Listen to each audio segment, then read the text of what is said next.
अब सफाई की कहीं से अगर आगाज करें तो ये दो अच्छी मिसालें हैं। 14 सेनेटर के टूटने वाली और पीपल्स पार्टी के 2 सेनेटर्स केपी असम्बली में 7 वोटों से इलेक्ट करवाने वाली, दोनों मिसालों को लेके आप क्यों नहीं एहतसाब के एक अमल का यहीं से आगाज कर लेते?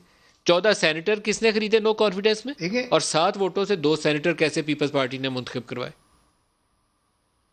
देखिए, पहली बात तो ये है कि चेयरमैन सेनेट कैसे बैठे हुए हैं। चेयरमैन सेनेट जब 64 बंदे जाते हैं, हमसे उठ के जाते हैं, ऑपोजिशन से कंबाइंड उठ के जाते हैं, खाना खा के जाते हैं, और वहां से 50 निकलते हैं, वापस भी 64 आते हैं, वापस भी 64 आते हैं खाना वोट देने के बाद। सर खाना तो फिर खाने में जरा इकट्ठे वो थे, चेयरमैन सेनेट कैसे खाने बैठे में हुए वो इकट्ठे थे सर, खाने एक में आपके साथ इकट्ठे थे, वोट डालने अच्छा, में सिर्फ 14 बंदे आपका साथ छोड़ खाने दूसरी के गुनहगार थे दू, सर। दू, दूसरी बात सरताज बीबी मेरे ज़िले से हैं माशाल्लाह, हमें बहुत मुअज़्ज़ज़ हैं, बहुत मोहतरम हैं, मैं इनका बहुत इज्जत करता हूँ।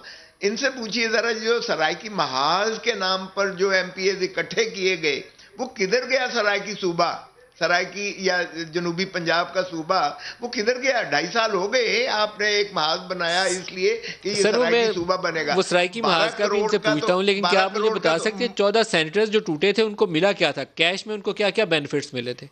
और 2 सेनेटर कैसे बनवाए थे? मुझे नहीं पता ये।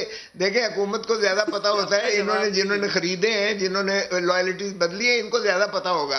ये आप सरताज बीवी से पूछिएगा कि उन्होंने कितने पैसे दिए, और या चेयरमैन सेनेट से पूछिएगा। अच्छा, जाहिर है कि हमसे तो